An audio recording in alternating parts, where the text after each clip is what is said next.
Hi, everybody, and welcome to the Gnostic Rebellion. I am your host, Paul Joseph Rovelli, here for the Gnostic Church of Light. Today, we're speaking with Christopher Sigmund. He's a philosopher who spent 25 years synthesizing wisdom from across disciplines, including philosophy, engineering, law, music, linguistics, dance, and contemplative practice. He's the creator of the Way of Fee framework and lives in Sweden, where he spends his time dancing and being in nature. He's actually down South Sweden in Copenhagen. And we'll introduce him in a moment. But first, in this description right below this video, if you would, please make a donation to help keep this program going to support our historic building, the first Gnostic church on the continents of the Americas, and to get a little tax deduction too. Um, okay, and while you do that, I will give a brief blessing. May wisdom and divine providence increase the unique genius of our congregation and bring us to health, wealth, and increase of days. Okay, then. For Christopher Sigmund, the quest for dynamic balance is both deeply personal and universal, and therein lies its beauty, power, and simplicity. Christopher, welcome to the Gnostic Rebellion. Please introduce yourself, and as you say, philosophy can no longer be ignored. If you would, tell us about your ideas on the importance of philosophy from a personal perspective. Sure. Thank you, Paul Joseph. I'm happy to be here. So, philosophy essentially means the love of wisdom, or something like along those lines. And for me, it's more contemporary way to put it is curiosity, wanting to learn, to be curious about things. And I think that is a very intrinsic human trait. As children, most of us are curious about understanding how the world works or how we work or other people, or there's so many things to be curious about. And I think that is a very natural tendency that we all have if we allow it to be there. So and in a time like this when there's so many questions, so many things going on, and many of the answers that we used to have, even if we just go back 10 or 20 years, seems like things were more simple. Things are so complex now, and nobody really knows what's going on. So I think having a curious and open mind is really helpful. And I think that what this time really calls for is a renaissance of philosophy, essentially a rebirth of this curious mindset that is, because if we look at it nowadays, philosophy tends to be sort of a very narrow subject at university. Everything at the university, everything used to be philosophy. And then one by one, everything was sort of put into their own brackets and their own different disciplines. And eventually, philosophy just remains very narrow. But essentially, the way I like to think of philosophy is just a very broad curiosity about the world and moving between different perspectives, looking at things from this direction, looking at from that direction, trying to understand, because reality is not two-dimensional, it's very complex. And I think that is where philosophy can do a lot of good to help us. When would you say in your life you realize this idea of curiosity and, about things or what have you? I think, to be honest, I think that's what's always been there. But what happened in my teens was that it was sort of a bit dampened or pushed down as I was going through difficult years as a teenager, as I think a lot of people do, maybe most, If uh, not all of us. if not all. In one way or another, it's usually challenging to come of age.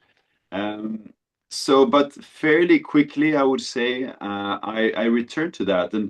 And when I was 21, 22, I did a trip. I was traveling around the world and I went to India, and that was a very important part of like reclaiming my curiosity, I would say. So there were a Mm. few 5 or 6 dark years between 15 and 21, but then it sort of started again. And it's been really my guiding light, doing all the different things I've been doing in my life. It has its ups and downs, but generally I've been following my curiosity, studying, whether it's studying law or it's going for raves or it's, you know, exploring different careers or writing a book or making music. It's like there, the curiosity is an important element in that. You're a Renaissance man. Thank you for saying that. Yeah. Yeah. Well, I mean, the autodidact, that's what you are. You know how to pull out what you need as you follow your own natural childhood curiosity. I think we hear, I've put up some quotes recently on our social media where Young talks about, find that thing that you needed to do that passed the hours in your childhood like seconds, and do that because that's your real self. Ignore the world. As you said, as a teenager, you tamp down. You know, some people keep it tamped. Yeah, Yeah. exactly. But to bring this to the common man, well, yeah, the philosopher, he wonders about the intricacies of consciousness and being, the intricacies of justice and the flow of law and constructing society. These are all very heady and cerebral, but to bring it to the common man, that same curiosity can go into how to build a car. Exactly, exactly. And I mean, if we consider the Greek philosophers, I know that you like the Greeks, and I do too. I mean, for example, Plato, arguably the greatest of them all, he considered dancing a very, very most important thing to do. And I think there is great wisdom to that, like Oh, being in the sure. body. And many mystics tell you that too. And, what is it? The Yeah, dance of totally. Shiva? Yep, Shiva, Yeah. and we have the Sufis with the whirling dervishes. So I Oh, think yeah. dancing is a very, very important part of life. And that's one of my special places, this when time flies, dancing. I really love dancing. That's why I call myself the dancing philosopher, which is also a way of juxtapositioning two words which might not always come together. But for me, that's how it works. I love dancing, I love philosophy, and that's how it goes. But there is also something about the dance, the nature of dance, that it's in motion, it's dynamic, and moving the body, but also the emotions. Like the way I see it, we are we are as humans, we have a body, we have emotions, we have our minds, we have our relations, we have existential levels, and more. And all of these really need to be engaged for us to feel that, oh, I'm actually living the life I'm supposed to live. And if we start shutting down, which can happen, like if, we're talking about this when it starts dampening, and you start like, oh, I need to fit into this box, and then the box just gets smaller and smaller, and we sort of compartmentalize ourselves into something. And of course, that's a very horrible place to be, because Death of then, the soul. yeah, exactly, or at least putting it into some kind of comatose or sleep. I call Fortunately, them zombies. Most people are zombies. yeah, I don't know. I think fortunately, I think it's possible to come out of that, and I think that Oh, is yeah. one of the parts of being a philosopher, is to shine the light also onto others. It's not just about me. I mean, I live my life, but it's about, how can I support people with, finding who they are. Well, we're the heady guys as philosophers. We sit around with the smoking jackets and drink scotch and snub our nose at the world. Um, and so we can explore those places, but the uh, the mechanic again, Yeah, yeah, who yeah, totally. finds a great genius in how a car operates, who just adores the combustion engine. Yeah. Um, and there's many men like this, and women, Um, and I think as they get to that childhood genius, they're not going to come, to the, cigar club and sit with us heady nerds, but they're they're still expressing the very same genius, just in a different way. I think it's really interesting what you're saying, and I think it's talking to a deeper level of diversity, because I think what diversity is really about is that we are all unique.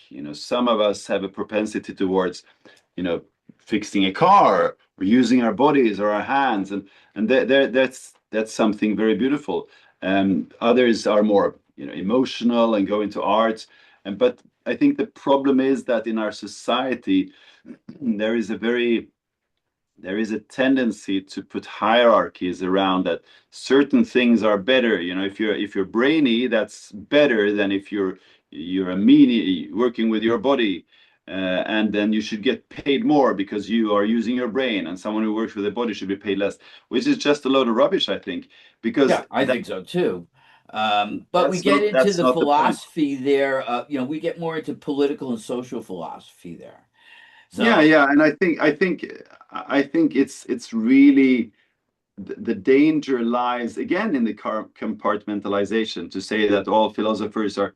I don't think I agree with you with that. About I know that you're joking, but still, like this image of the philosopher as someone who's sitting, in a secluded room and smoking cigars and drinking. I think what I find when I tell people that I'm a philosopher, sometimes people are a bit like, oh no, is he going to? I don't know.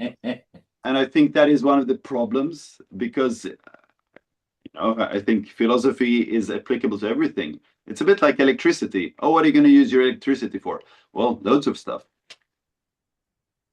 well, I think philosophy weighs into everything. I think the fact that people are standoffish when they come to it is more of them confronting their own ignorance, and they're uncomfortable with that.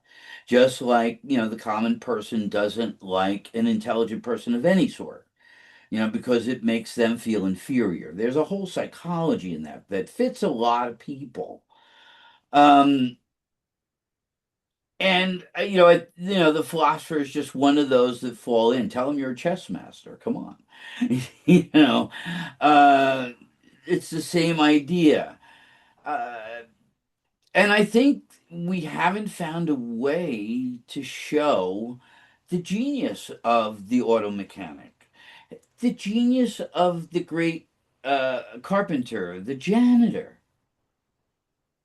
You know, uh, a few years back, I was still teaching school, and I needed some extra money, and I got a part-time job as a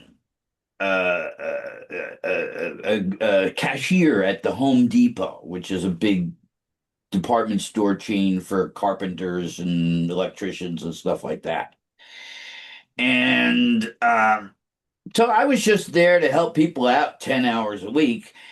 And I told a lot of jokes. I started really showing a personality because none of them there had any personality. I was known 4 stores over in the area.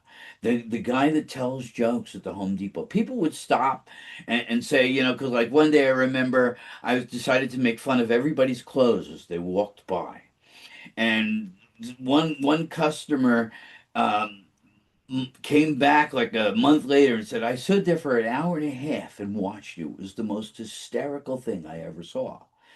Yeah, And I made the job come alive. And I really kind of took after there used to be an old I Love New York commercial when I was a kid. And the guy walks up to the hot dog vendor standing on the street who hands him a hot dog.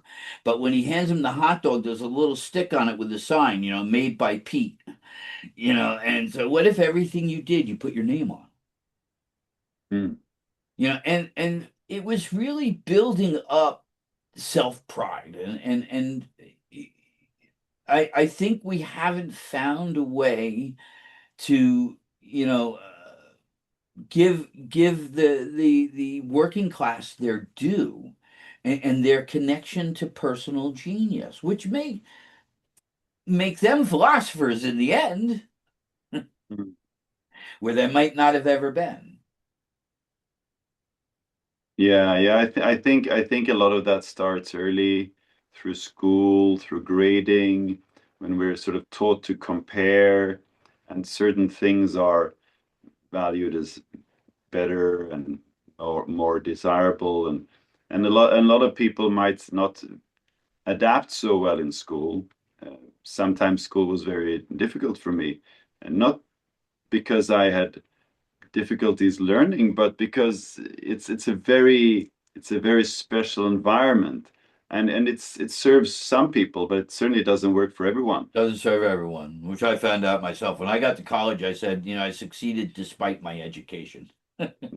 Yeah, that's a good way of putting it. And coming back to the curiosity, like school doesn't often, not always, encourage curiosity. Some schools do more than others, but a lot of it tends to be around getting the answers right and avoiding getting the answers wrong. And already Having there, taught in our school systems here, the teachers encourage creativity, but they themselves are not creative. They encourage critical thought, but they themselves can't think critically. So it's really the blind leading the blind, do as I say, not as I do. hmm, I think it takes a person who's creative to inspire another creative person. yeah, If that makes sense. Now, but you go into something I think very important, and you say society's linear obsession, um, and I think you list success, accolades, money, what can be measured, creates climbers. But you start out with society's linear obsession, and you were going into grade school and saying, well, it starts that way, and there's a whole vertical climb there. You started going right into it innately. yeah, Can you exactly. elaborate on that?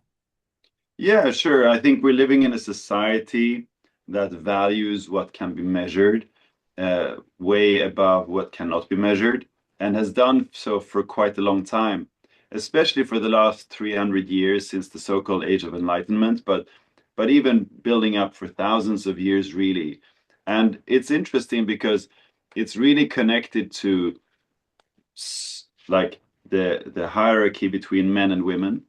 Men are archetypically more linear. It's more about, setting direction. We can look at the male body, it's more linear. The female body is more rounded, but as an archetypal energy, setting a goal, going from A to B, we can measure it, we're making money. Money is the ultimate way to do the linear, because it's like a number. When we know if the number is bigger, it's better, and if it's smaller, it's worse. And so much of society is built around that concept. And it's all also really good for comparing. So, we're in programmed into this way of viewing We're the always world. analyzing the old left brain approach and Exactly. The analysis, left tear brain. apart. Exactly, and it's the way the left brain works is also exactly the linear. It's like the past, there is a future. It's always this going somewhere, doing something. Whereas the right hemisphere of the brain, which is much more about being, much more about presence, much more about curiosity in the moment, here and now. It's not about the past and the future. It's about being present. That's not we can't really measure that in a meaningful way. Who is more present now? Oh, I'm on a 7, and what about you? It doesn't really make sense. So Well, I see then the right brain is more synthesis. The left brain is analysis, the right brain is synthesis, puts together. yeah, we could say you could put it that way. And Yeah. I think the interesting part happens when we can access both the left and the right hemispheres of the brain and have them start working together. Because then creativity, that's where creativity lies, as I see it. Yes. So it's an interesting time to be alive, because it's been, I mean, there is an alternative movement, and has been for quite a while, at least since the 60s. And, some people are leaning into that instead. Oh, it's all about yoga and meditation, and then some are leaning into the linear, like making money and career. But I think if you go into that, it leads to polarization. It's not either money or yoga. That's not the question. The question is, how can we, access both and have them work together? And also, as humans, as men and women, how can we work together? How can we be together? How can we find a way that we support each other, not going against each other all the time? I mean, sometimes we might, for fun, do that, because we might, improve ourselves by competing. But generally speaking, it's much more about finding, the synergies, finding the complexity, and appreciating that. And again, coming back to diversity, to genuinely appreciate the diversity. Some are more inclined towards this, some are more inclined towards that, and for me, it's been really about the dancing between the worlds, the traveling between worlds. That's been my path for my whole life, and that's really what my work is about, what my book is about. How can we do that? Not just one, not just the other, but how can we travel between them? Well, as a Renaissance man, you know that, if we're going to think technically, like in business terms, you know that you need different streams of income. So you do this, you get a stream of income. You do that, you get a stream of income. And the rent or the mortgage or whatever gets paid. Um, that kind of thing, I lost my train of thought there for a second. Uh, in in that you can synthesize a whole lifestyle uh, out of what you're doing. And what you're really doing, though, is searching for your connection to the world. How do I bring that which is in me out into the world? I want to be the great painter. I want to be the next, Michelangelo, what have you. And um, but yet you still got to sell that to the world, and you still got to eat in the meantime. And some people may be fortunate enough to go seek out a benefactor, and they can show and demonstrate talent. Other people are going to do it, running home after work and painting, through the evening, right? And uh, my writing, I get up 2 hours earlier before work and I do my writing, um, so there's different approaches to that, but you're constantly balancing off the practical life with the creative life. How many great artists argued with their patrons? Why won't you let me do that? you know, um, so no matter how you do it, there is a sort of, shall we say, compromise that you make with the world and with reality. I can't just go and say, well, I'm just going to paint on top of skyscrapers. Hmm. Where do I get the money for the paint? How do I get there? So I think that's a dynamic we're always searching for, isn't it? Yeah, I think it's an interesting thing you're bringing up here, and it's sort of leading into one of the aspects of dynamic balance. So I call this dynamic balance the balance between left and right hemispheres, which is also what I'm exploring in my book, The Way of Five. And I think you're touching on the relational dimension, and we have been circling around that quite a few times in this conversation because there is something to be said for finding the balance within ourselves, and I think that is the foundation that every person must do. But then once we have that, at least to a certain extent, then we can interact with others and start finding the dynamic balance between us. Like, how can I be with another person so that it's not just about me, me, me, me, me, but it's also not just about giving everything away. I just care about others. I just, extinguish myself. It's about finding a balance between us. Like, like we're having this conversation now. It's not just you talking, and it's not just me talking. Sometimes you talk and I listen, sometimes I talk and you listen, and sometimes ideas go back and forth, and that's where the dynamic balance happens in a connection. Yeah, yeah. I think that's all vital. Um, I think what is particularly interesting is when you choose such a path as the Renaissance man would choose. I remember my mother sitting when I was practicing my piano, and she'd lean over the piano and go, "Stop practicing, become an accountant. You'll get a nice wife." you know, um, and so we I think what scares people, what makes them push themselves into that box, as you describe it, is the fact that the other way, there's uncertainty. I may fail. I may be walking down the street with a barrel around me and sleeping in the corner. There is always uncertainty in life, and we can die. and a lot of people have died in the past. So it's not unlikely that that might happen. Well, or we become homeless and desperate and destitute, that kind of thing. I That think can that's happen the too. fear. You know, I won't have that loving wife. I won't have that four picket fence with the two-car garage, you know? Um, and so they go for the certainty. You know, I'll just stick to the plan. I'll get on the ladder and I'll drive up the corporate chain and I'll have a nice house, a beautiful wife, great kids, and a good life until they find out that they don't have a life at all. They just have a lot of wealth. I think people are different. Again, I think it comes to back to diversity. Uh, I think for some, security is very important. And then you can argue, why is that so? And but I think we do come into this world in different ways, and we're here to learn different lessons. Well, I think, you know, for what we're talking about, there is a minimal level of security that must be met if we're trying to balance a dynamic between this inner life and the Yeah. world at large. You know, the world is not going to pay me for writing the last book on philosophy that I put out. You know, with a little luck, maybe in the next 5 years, I'll make $100 off of it, Hmm. right? Um, and so, you know, I have to market other things in my day to make sure that, you know, I'm paying the mortgage here and buying food, Hmm. right? So,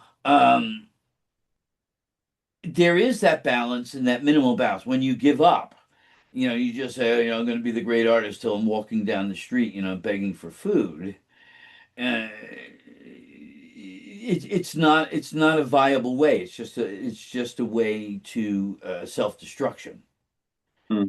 Whereas building up the soul requires both that inner grace, that inner vision, that inspiration that drives you, that says, "I want to be the, you know, the great architect." Um, and it also needs a response, you know, that works with the world. Maybe you're more fortunate that you would choose to be an architect because at least there's a skill that can be measured. But I don't know if you've been in any architectural firms lately, but the beginner guy out of college, he's going to starve for the next 25 years. Hmm. um, so it you know, I'm just trying to get to that inner balance between the inside and the outside, and you know how they have to meet somewhere in the middle. That middle may move. The security balance may be up to here on me and only up to here on you, Yeah, right? exactly. And it might move in different parts of life. When we have, if we have small kids, we might want to have more security because it's not an alternative to not have food on the table every day. Yes. Whereas in other parts of life, we might say, "Oh, it's okay. I can survive without food for a week. You know, I'll go and live in the forest because that serves me right now." So that also changes over life. Yeah, I think you're right there. You know, you know, perhaps I'm putting something too much into a box. I'd like to get back to the letter phi. Um, in your philosophical search, um, uh, you've gotten to phi as a symbol. Have you explored other symbols? I have explored other symbols as well, and there is something I particularly like about the Greek letter phi, since it's both it's a circle and it's a line, so it really comprises the linear and the circular in a nice balanced way. So that's why I find it's the perfect way to illustrate dynamic balance, really. But then also it's in the word philosophy, it's appears twice, both in the beginning and at the end. So it's a great way to start and end. Uh, In what philosophy does it appear at the beginning and the end? I'm sorry. in any philosophy. Ah, philosophy. Okay, gotcha. I was like, what reference is that? Uh, um, uh, well, it's interesting too because there's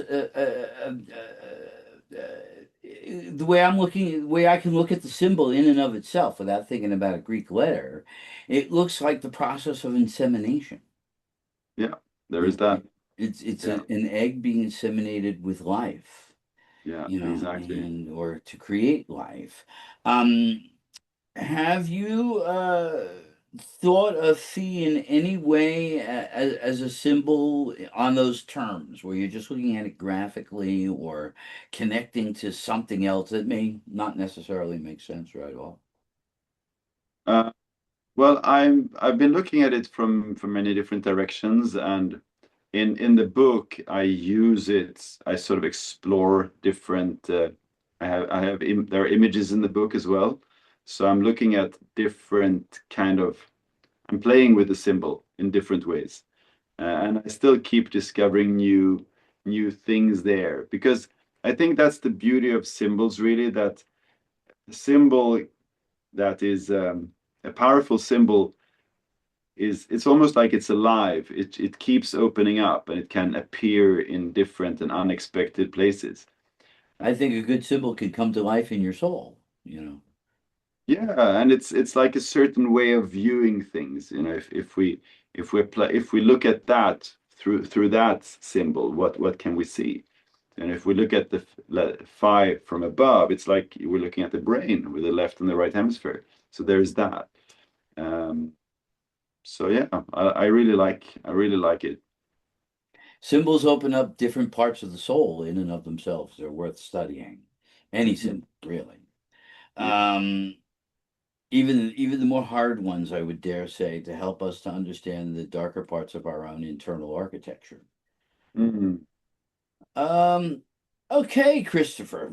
I got to thank you for a really great discussion. I really enjoy it. I'm convinced our congregational network is going to love this, and hopefully we'll get a lot of nice response from it. So I'd like to thank you for being here. Any last thought you might like to push on the spot here? I did it to him. Well, I mean, not so much push, but more to share that what I do as a philosopher, as a philosophical companion, is to walk next to people as we are learning more about ourselves. So I'm applying philosophy to my life. I'm living it, and that is the work that I do. And And I dare say you would be a natural companion to anyone that you meet or know. well, I mean, some of it happens naturally all the time, just being curious about the world and who we meet. But then there is also the more sort of intentional way of saying, okay, let's work together. Uh, and I find that for those who have mastered their game in whatever game they have played, uh, those who have mastered their game, that's where I can really support because I'm not a coach. I'm not helping people to optimize or to, you know, that's the linear. But once you have reached the mountaintop, once you have mastered the game, like, oh, I made it. I made my exit from a company and made my money, or I became famous, or whatever it might be, you know, that's when a philosopher can really be helpful because then we can move beyond the game and see, okay, so what opens up? And that's what I do as a philosophical companion. So, I found spiritual enlightenment. What next? Chris, once again, thank you very much. To you, have a great rest of your day. You're in a different time zone. And to everyone else in our network, have a good night. We'll see you again soon.